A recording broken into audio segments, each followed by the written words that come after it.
Siddhi and I welcome you all to our YouTube channel the legal thoughts. आज हम समझेंगे transfer of property act का सबसे पहला topic, definition of transfer of property. तो आइए शुरू करते हैं। अगर आपको इस टॉपिक के या लॉ से रिलेटेड किसी भी सब्जेक्ट के नोट्स चाहिए तो आप हमारी वेबसाइट लीगल पाठशाला को रेफर कर सकते हैं। Link is in the description box. Definition of transfer of property. Transfer of property is an act by which living person transfers the property in present or in future to one or more living persons or to himself. Transfer of property एक ऐसा act है जो एक living person दूसरे living person को present में, आज या फ्यूचर में कभी भी प्रॉपर्टी अपनी ट्रांसफर कर सकता है। The Transfer of Property Act 1882 is an Indian legislation which regulates the transfer of property in India. India में जितनी भी प्रॉपर्टीज ट्रांसफर होती हैं वो किस एक्ट के अंदर रेगुलेट होती हैं? The transfer of property act 1882 के अंडर। Transfer of property is defined under section 5 of this act. मतलब सेक्शन 5 में हमारी डिफाइन है क्या? Transfer of property.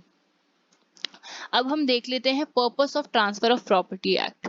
The purpose of this act is to define and amend the laws relating to the transfer of property by the act of the parties and not by the operation of law. कि इस act का purpose ये है, जैसे कि जितनी भी property से रिलेटेड जितनी भी प्रॉपर्टी इंडिया में ट्रांसफर होती हैं, ठीक है, उनसे रिलेटेड जो लॉज हैं उनको अमेंड करना और उनको डिफाइन करना मेन पर्पस है इस एक्ट का। The transfer of property is a contract, so all requirements have to be met to constitute a valid contract.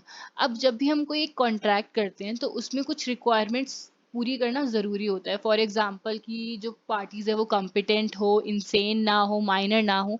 ऐसे ही जब प्रॉपर्टी ट्रांसफर हो रही होती है तो वो दो लोगों के बीच का कॉन्ट्रैक्ट ही होता है, तो उसमें भी ये सारे एसेंशियल्स को पूरा करना ज़रूरी है। अगर वो एक वैलिड कॉन्ट्रैक्ट तभी बनेगा जब ये सारी रिक्वायरमेंट्स पूरी होंगी। नेक्स्ट इज, अब हम कुछ वर्ड्स के मीनिंग समझ लेते हैं। First is living person. According to the act, an act by which a living person gives property to one or more other living persons or to himself, living person may include an individual, company, association or body of individual. Living person basically यहाँ पर है कि जिस person को property transfer हो रही है और जो पर्सन प्रॉपर्टी ट्रांसफर कर रहा है वो दोनों एग्जिस्टेंस में होने चाहिए। अगर उनकी वर्ल्ड में, अर्थ पर कोई एग्जिस्टेंस है ही नहीं तो वो प्रॉपर्टी ट्रांसफर नहीं हो सकती।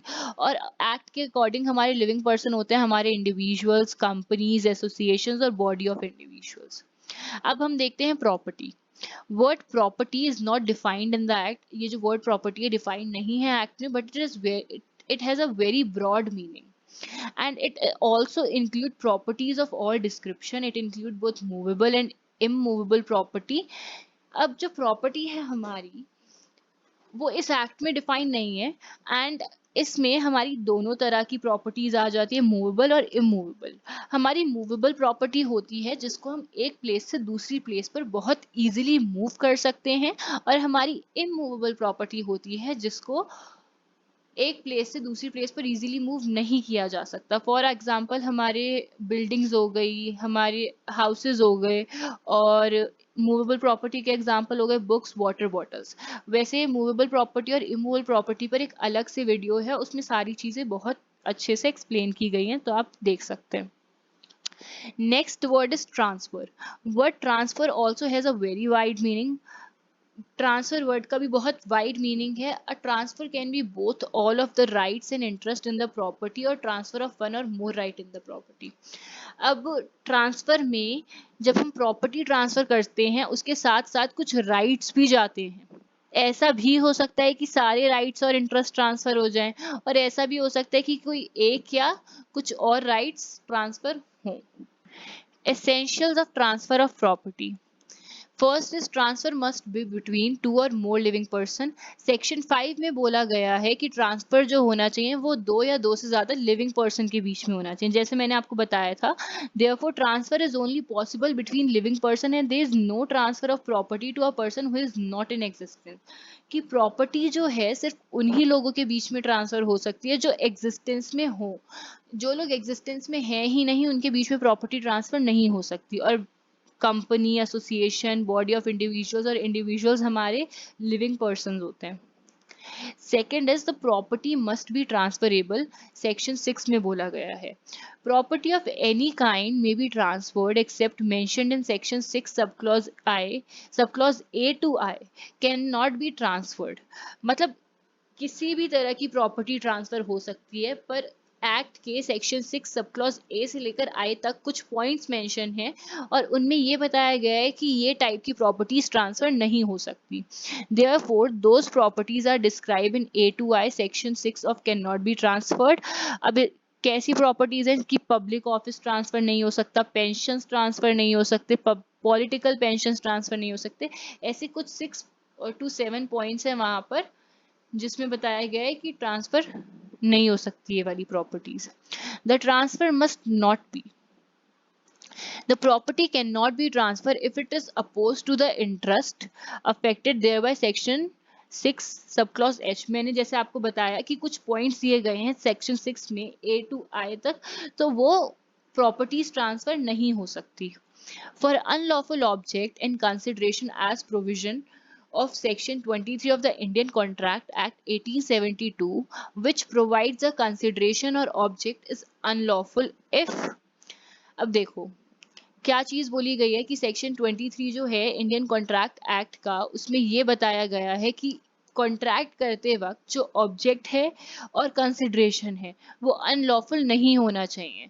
अगर वो अनलॉफुल होंगे तो हमारा कॉन्ट्रैक्ट वॉइड माना जाएगा। तो ऐसे ही प्रॉपर्टी ट्रांसफर करते वक्त जो प्रॉपर्टी को ट्रांसफर करने का ऑब्जेक्ट है और कंसिडरेशन है वो अनलॉफुल नहीं होना चाहिए। First, it is forbidden by law, कि लॉ में ऐसा ना बोला गया हो कि ये प्रॉपर्टी ट्रांसफर नहीं हो सकती। It is of such nature that it defeats the provision of any law, कि वो किसी भी लॉ के अगेंस्ट ना जा रही हो।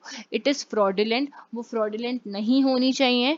It involves or implies injury to the person or property of another, कि जो प्रॉपर्टी ट्रांसफर हो रही है उसकी वजह से किसी और पर्सन को इंजरी हो रही है या फिर किसी और पर्सन की प्रॉपर्टी को इंजरी हो रही है। बेसिकली समझ लो, अगर ए और बी है और ए बोल रहा है कि ए अपनी प्रॉपर्टी बी के नाम कर देगा अगर वो सी को जान से मार दे या फिर सी को चोट पहुंचाए, तो ये जो ट्रांसफर है ये अनलॉफुल है, अगेंस्ट द लॉ है। The court regards it as immoral and oppose to public policy. और कोर्ट को अगर ऐसा लग रहा है कि जो प्रॉपर्टी का ट्रांसफर हो रहा है वो इमोरल है या पॉलिसी की, पब्लिक पॉलिसी के अपोज्ड है, तो ये सारे अनलॉफुल हैं। अब हम समझ लेते हैं काइंड्स ऑफ ट्रांसफर। उसमें सबसे पहला है cell.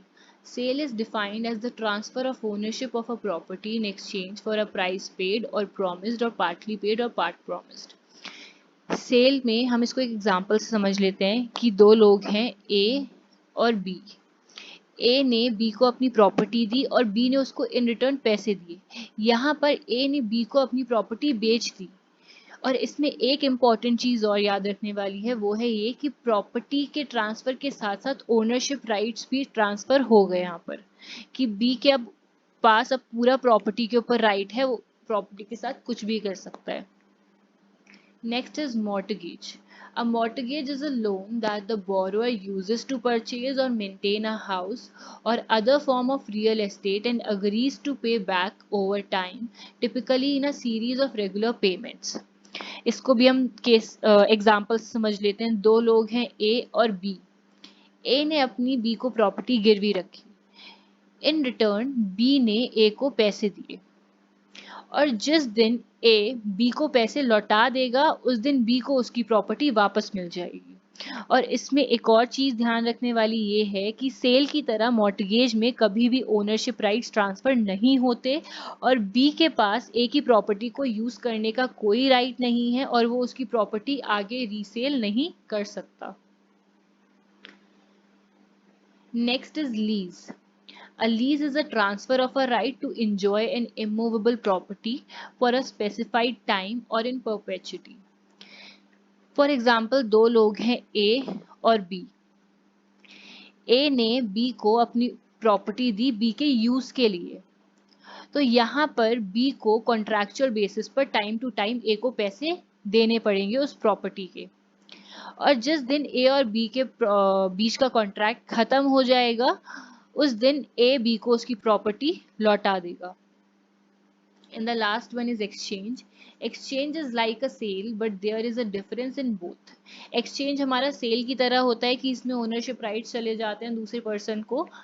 As in sale, the consideration is money, while in exchange consideration can be any other thing than money. जैसा कि मैंने आपको बताया, सेल में हम प्रॉपर्टी जो है वो पैसों के बदले देते हैं, बट एक्सचेंज में हम प्रॉपर्टी पैसों के बदले नहीं देते.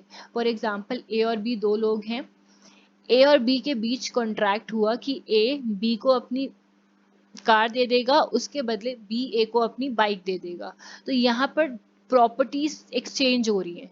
यहाँ पर कहीं भी मनी की बात नहीं हुई है, कंसिडरेशन की बात नहीं है, यहाँ पर प्रॉपर्टीज एक्सचेंज हुई है. अब हम इसका केस लॉ समझ लेते हैं. Harish Chandra versus Chandrashekhar and others, AIR 1977.